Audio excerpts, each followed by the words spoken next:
चलिए आगे हम लोग बात करने वाले हैं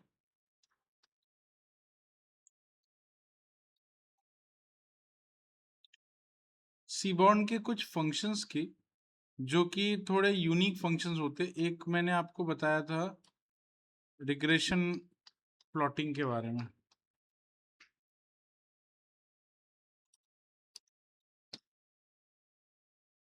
कौन सा?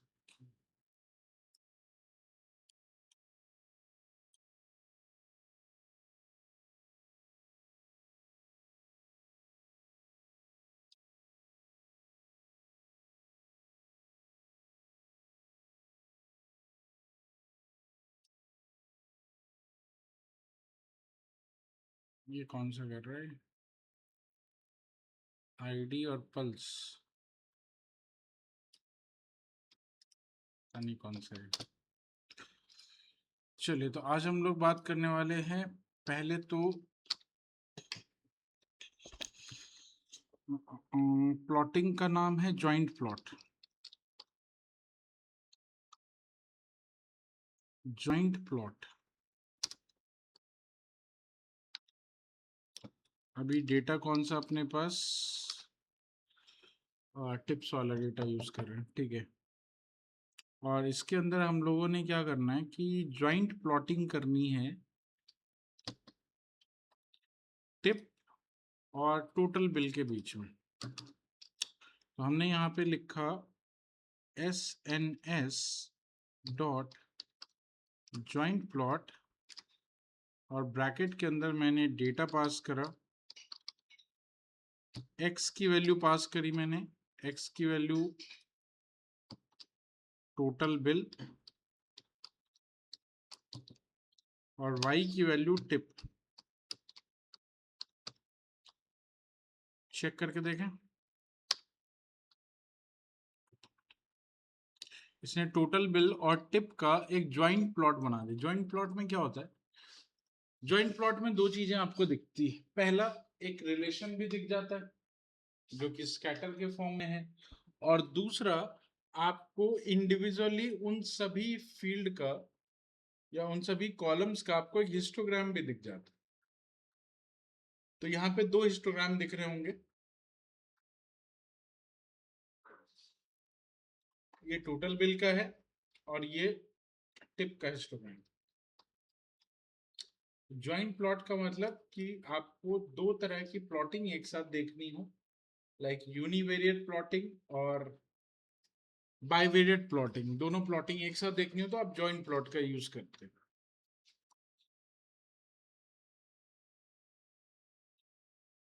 ठीक है, रन हो गया।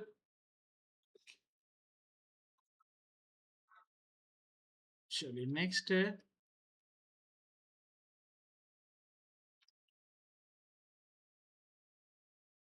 KDE plot. तो हमने यहाँ पे SNS dot KDE plot use किया। KDE का मतलब होता है कर्नल डेंसिटी एस्टिमेशन। KDE का फुल फॉर्म होता है कर्नल डेंसिटी एस्टिमेशन, मतलब ये डेंसिटी दिखाने के लिए यूज में आता है। हमने इसको data is equal to data pass करा,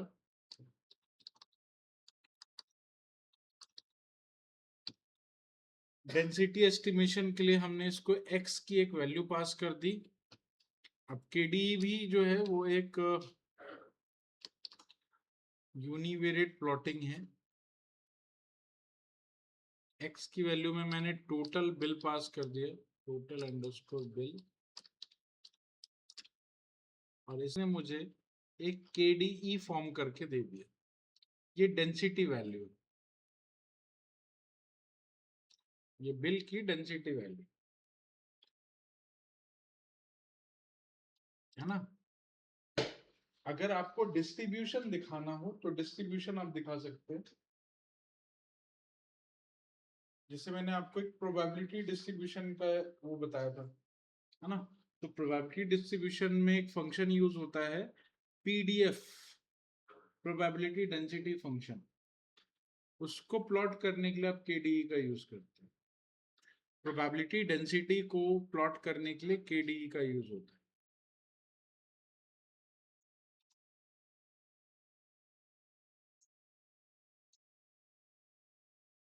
ठीक है, इसमें आप मल्टीपल डेटा की कर सकते हैं प्लॉटिंग। आपने जैसे यहाँ पे यू दे दिया और यू में दे दिया हमने डे, इसने हर दिन के हिसाब से आपको केडी निकाल के दिया, थर्सडे, फ्राइडे, सैटरडे और संडे।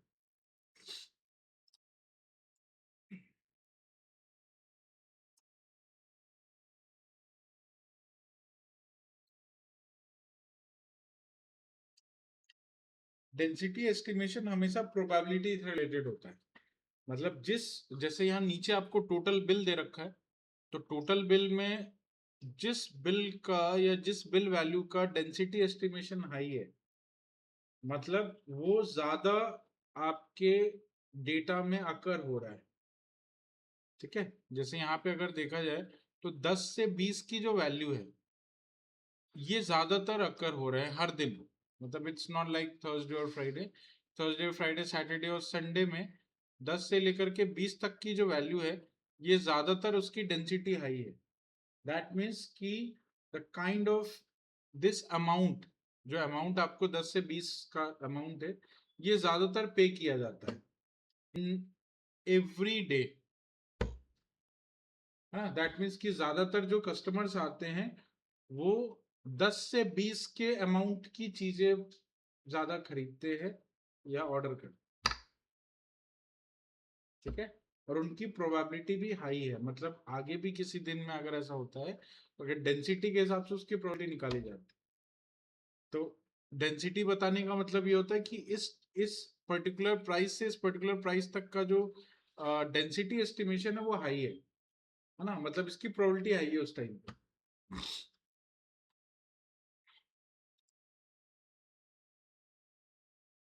ठीक है,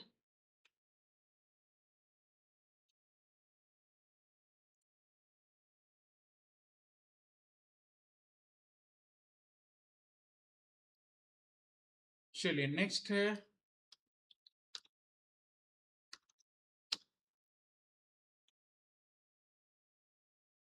पेयर प्लॉट।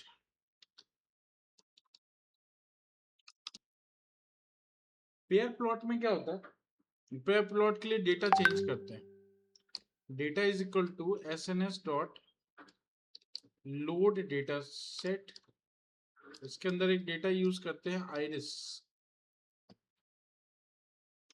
आइरिस में क्या है, चलिए डेटा एक बार देखते हैं। Iris is a data set of flowers, है ना। आइरिस जो है वो फ्लावर का एक डेटा सेट है जिसमें फ्लावर के सेपल और पेटल की जो लेंथ है उसके बेसिस पे उस फ्लावर को स्पीसीज वाइज कैटेगराइज किया गया। फ्लावर में सेपल और पेटल होते हैं, है ना, और सी सेपल और पेटल का जो लेंथ होता है उस लेंथ के बेसिस पे उसके कैटेगरी डिफाइन की गई। ठीक है, तो ये डेटा है। हमें क्या करना है, हमें हर एक कॉलम को उसके दूसरे कॉलम के साथ में कंपेयर करना है। हर एक कॉलम को दूसरे कॉलम के साथ में कंपेयर करना है और स्पीसीज वाइज को कंपेयर करना है। तो इसमें हमारे पास टोटल 4 कॉलम है। स्पीसीज तो टाइप हो गया, मतलब एक तरह का कैटेगरी हो गया, इसको हम यूज नहीं करेंगे उसमें, है ना। रिलेशनशिप निकालनी है तो सेपल लेंथ सेपल विड्थ की हम निकाल सकते हैं, सेपल लेंथ पेटल लेंथ की निकाल सकते हैं, सेपल लेंथ पेटल विड्थ की निकाल सकते हैं। टोटल अगर 4 अगर आपके पास कॉलम्स हैं तो 4 कॉलम में टोटल 16 कॉम्बिनेशन बनेंगे। तो 16 कॉम्बिनेशन के आपको प्लॉटिंग करना है, राइट। कैसे करें, simply pair plot. Pair plot कैसे काम करता है, तो S N S dot pair plot, आपको कुछ भी देने की जरूरत नहीं है, आपको सिंपली इसको आपका डेटा चाहिए, कोई कॉलम एक्स और वाई की वैल्यू आपको देने की जरूरत ही नहीं है। सिंपली पेयर प्लॉट लिख करके रन करा दो, ये आपके डेटा का एक पेयर प्लॉट बना के आपको दे देगा।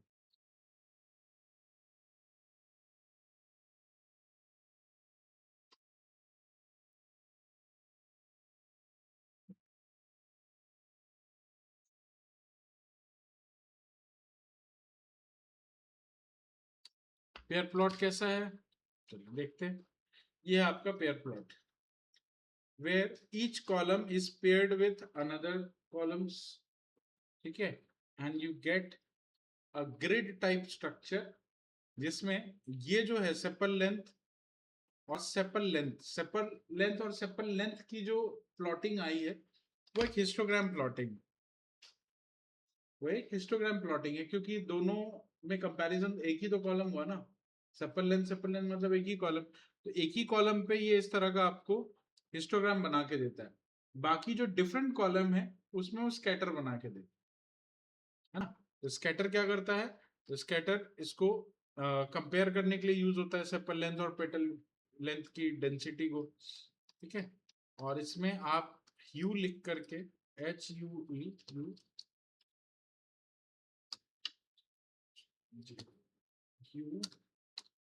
यू की वैल्यू आपने पास कर दी स्पीसीज,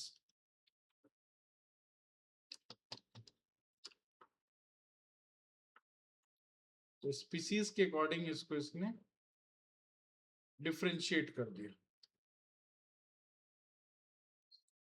और अब हिस्टोग्राम की जगह पे आपको KDE दिखने लगा। KDE का मतलब कर्नल डेंसिटी एस्टिमेशन। क्यों? क्योंकि मल्टीपल डेटा का जब आप डिस्ट्रीब्यूशन निकालते हो तो आप KDE से निकाल सकते हो, सिंगल डेटा का अगर डिस्ट्रीब्यूशन निकालना है तो आप हिस्टोग्राम से निकाल, ठीक है।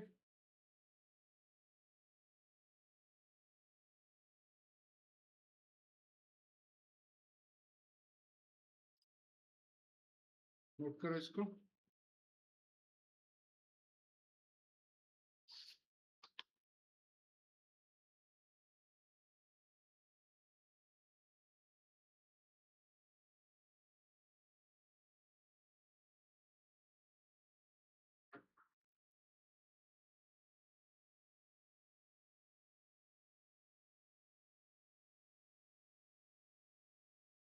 हो गया, डन, ठीक है।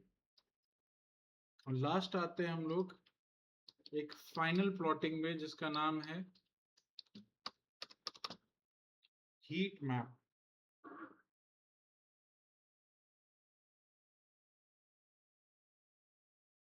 ठीक है, हीट मैप क्या होता है, देखा कभी हीट मैप? ये देखा गूगल मैप पे,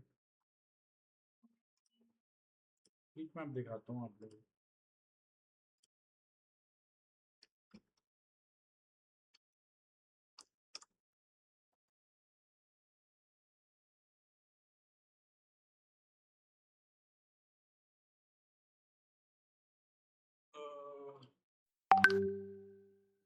कहाँ चला गया,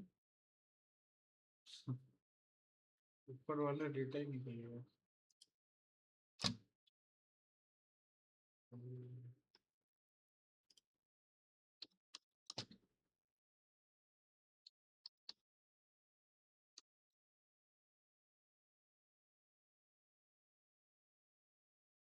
फिर देखिए ये बैंड ही हट गया।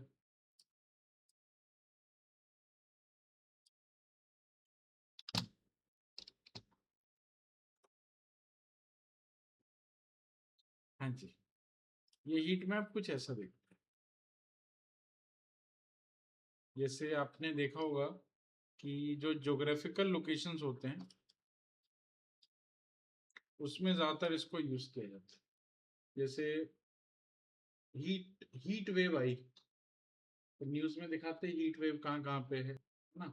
और जहाँ जहाँ पे हीट वेव ज्यादा चल रही है वहां पे कलर रेड कर देते हैं, जहाँ जहाँ पे थोड़ी कम है वहां पे ऑरेंज कर देते हैं, जहाँ पे उससे कम है वो येलो कर देते हैं, जहाँ पे हीट वेव है ही नहीं वहां ग्रीन कर देते हैं, हाँ। तो मतलब आप कलर कॉम्बिनेशन से कोई चीज जब समझाते हैं उसको बोला जाता है heat map. Heat map matrices में भी यूज किए जाते हैं, जो मैट्रिक्स का डेटा होता है उसमें भी यूज होता है लाइक इस तरह से, हाँ, colour coded heat map. Geographical data पे भी इसको यूज किया जा सकता है, इस तरह से होते हैं हीट मैप, राइट। तो हीट मैप को आप कई अलग अलग तरीके से दिखा सकते हो, राइट। चलिए अब जो हीट मैप है, अगर हमें मैट्रिक्स के डेटा पे हीट मैप बनाना हो तो क्या करें? तो इसके लिए एक डेटा लेते हैं, डेटा का नाम है, पहले मैट्रिक्स बनाते हैं, मैट्रिक्स के लिए चाहिए डेटा। डेटा यहाँ पे हम लोग को यूज करना है SNS dot load data set. एक आपके पास डेटा सेट है पैसेंजर्स के नाम से, पैसेंजर्स एक फ्लाइट का डेटा आपको दे रहा है।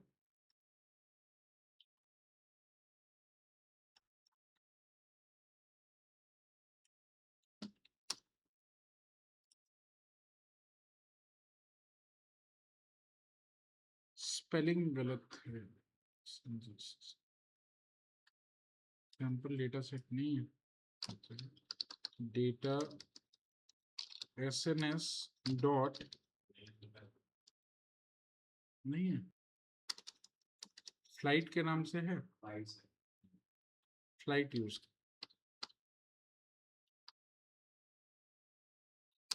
पैसेंजर कॉलम का नाम होगा उसके, फ्लाइट चेक करते हैं।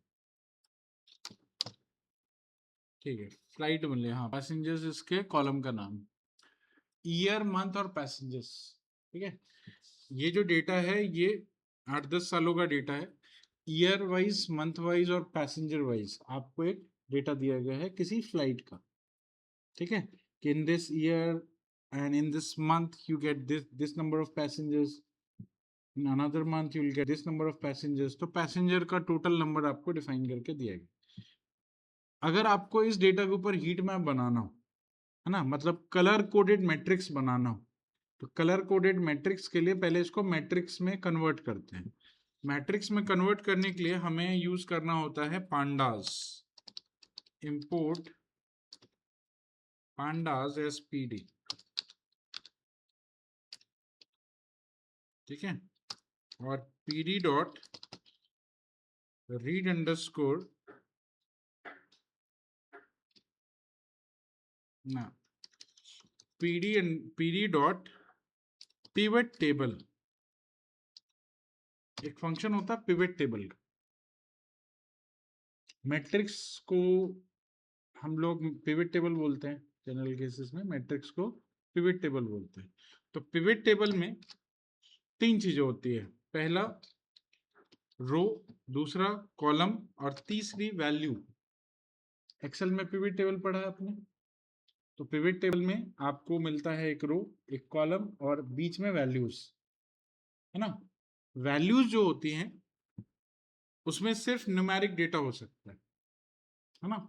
रो एंड कॉलम में आप कोई टेक्स्ट का डेटा या नंबर का डेटा भी रख सकते हैं, बट वैल्यूज स्पेसिफिकली किसी सम को या एवरेज को या काउंटिंग को, इसको दिखाने के लिए होता है, राइट। तो यहाँ पे भी हम लोग अपने पिवट टेबल के अंदर सबसे पहले पास करते हैं इंडेक्स। इंडेक्स मतलब यहाँ पे होता है रो, तो रो में हमने पास कर दिया ईयर, हमने अपने फील्ड का नाम दे दिया।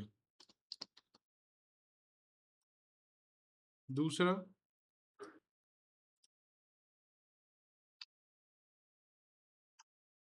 कॉलम्स, कॉलम्स में हमने पास कर दिया मंथ।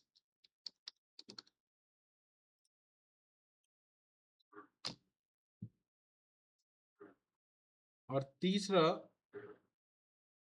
वैल्यूज में पास कर दिया हमने पैसेंजर्स।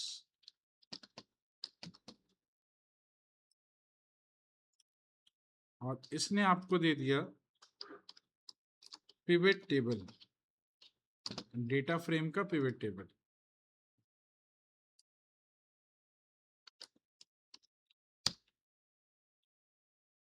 इस तरह का पिवट टेबल आपको मिल जाएगा, जिसमें इंडेक्स में ईयर है, कॉलम्स में मंथ है और बीच में सारी पैसेंजर की काउंटिंग वैल्यूज। नोट करो।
हो गया, पिवट टेबल बन गया। चलिए, अब जब पिवट टेबल बन गया तो इसके ऊपर हीट मैप बनाते हैं। SNS dot heat map. Heat map में सिंपली आप पास कर दो df अंडरस्कोर, जो पिवट टेबल अभी बनाया था उसको पास करके रख, ये आपकी उसी मैट्रिक्स का हीट मैप बना देगा। और हीट मैप में जो कलर कोडेड मैट्रिक्स है, इसकी स्केलिंग आपको राइट हैंड साइड पे कलर की स्केलिंग बता दी।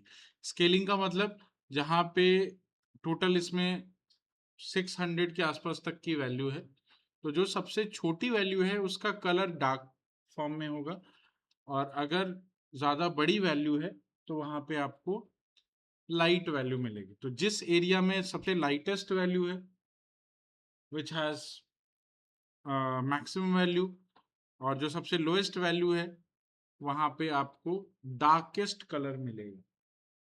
ठीक है, तो ये जो कलर कॉम्बिनेशंस दिया गया है उसकी स्केलिंग यहाँ पे डिफाइन करके दे दी गई।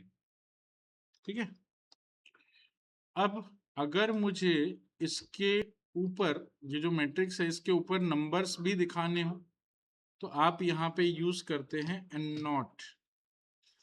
एन नॉट का मतलब होता है एनोटेशन। एनोटेशन की वैल्यू आप करेंगे true and you get the values also.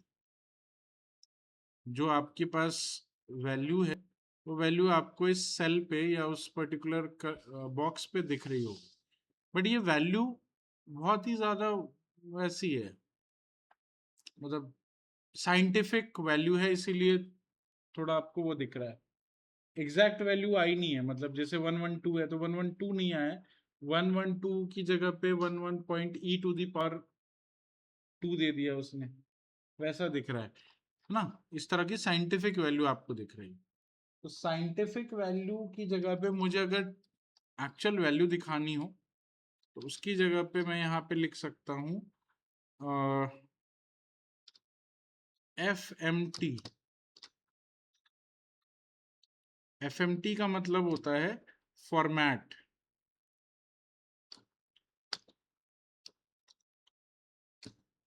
और अगर फ्लोट के फॉर्म में दिखाना हो तो 0.0f। 0f का मतलब कि पॉइंट के बाद एक भी डेसिमल पॉइंट मुझे नहीं चाहिए, तो 0.0f लिख सकते हैं। इसमें परसेंटेज का सिंबल नहीं लगाना, बस आप नॉर्मली फॉर्मेटिंग में लगती है बट यहाँ नहीं लगाना। ठीक है, तो आप कलर के साथ साथ उसमें आप अपने नंबर्स को भी दिखा सकते।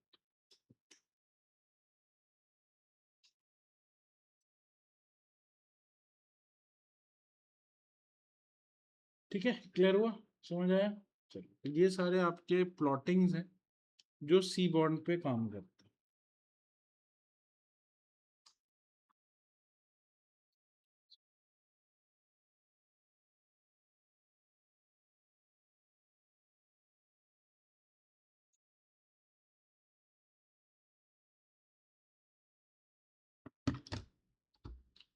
कोई डाउट?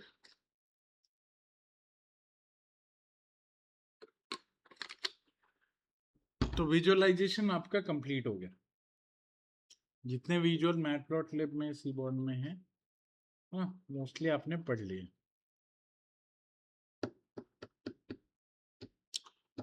बाकी नया टॉपिक हम लोग स्टार्ट करने वाले हैं, प्रोबेबिलिटी डिस्ट्रीब्यूशन। ऑलरेडी हमने इसकी थियरी पढ़ रखी है पहले, प्रोबेबिलिटी डिस्ट्रीब्यूशन की थियरी हमने पढ़ रखी है। कौन कौन सी प्रोबेबिलिटीज होती हैं, प्रोबेबिलिटी डिस्ट्रीब्यूशन कितने टाइप का होता है,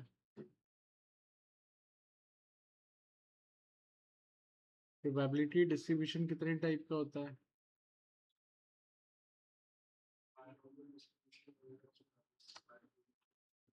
लेकिन पहले उसके टाइप होते हैं फिर डिस्ट्रीब्यूशन के टाइप। प्रोबेबिलिटी डिस्ट्रीब्यूशन दो टाइप के होते हैं, पहला डिस्क्रीट, दूसरा कॉन्टिन्यूअस। बताया था नहीं बताया था? हाँ, तो एक काम करो फिर, याद तो है नहीं आप लोग को, इसको पढ़ के आना, है ना। प्रोबेबिलिटी डिस्ट्रीब्यूशन जो लास्ट टाइम हम लोगों ने डिस्कस किया था उसको एक बार पढ़ के आना, फिर हम उसका प्रैक्टिकल इम्प्लीमेंटेशन करेंगे प्रोग्रामिंग में। नहीं, वो उसके लिए फंक्शन बने हैं ना। तो प्रोग्रामिंग का होने का मतलब क्या है? Why do we write formulas if we have functions? हमें फंक्शन दिया गया है, लाइब्रेरी दी गई है, तो हमें फॉर्मूला क्यों लिखना है? हमें लाइब्रेरी फंक्शन से सारी चीजें चलानी। ठीक है, फॉर्मूलाज हैं, वो यूज भी होते हैं, लेकिन उसके लिए तो ऑलरेडी लाइब्रेरी फाइल दे दी गई ना, उसके अंदर फॉर्मूला ही तो है। फंक्शन के अंदर फॉर्मूला ही होता है, आपको लिखने की जरूरत ही नहीं। ठीक है, तो वो डिस्ट्रीब्यूशन वही सारे हैं जो आपने पहले पढ़े होंगे स्टैटिस्टिक्स वगैरह में, है ना। प्रोबेबिलिटी बायनोमियल हो गया, मल्टीनोमियल हो गया, नॉर्मल डिस्ट्रीब्यूशन, गॉसियन डिस्ट्रीब्यूशन। बस आपको उसको पढ़ के आना एक बार वापस से, तो आपको प्रोग्रामिंग समझ आएगी, प्रोग्राम में क्या कर रहे हैं, कौन सा फंक्शन कब यूज कर रहे हैं, अदरवाइज नहीं समझ आएगा।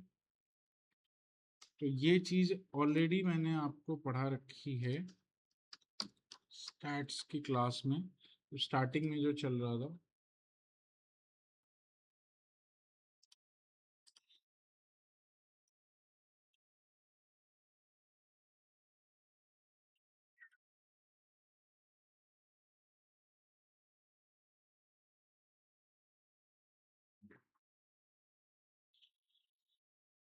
ये सब बताया था प्रोबेबिलिटी डिस्ट्रीब्यूशन में।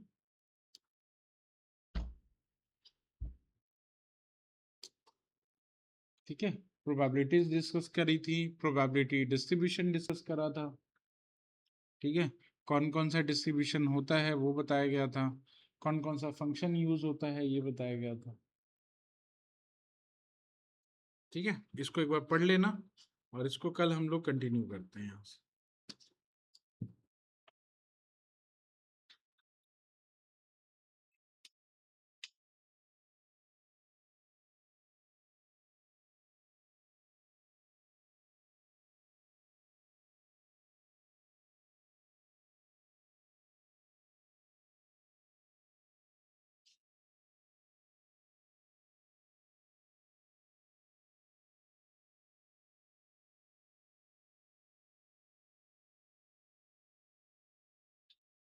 ठीक है, हो जाएगा, पढ़ लोगे, पढ़ के आना एक बार, खुद से पढ़ोगे तो समझ आएगा थोड़ा, और नहीं आएगा तो बता दूंगा मैं कल।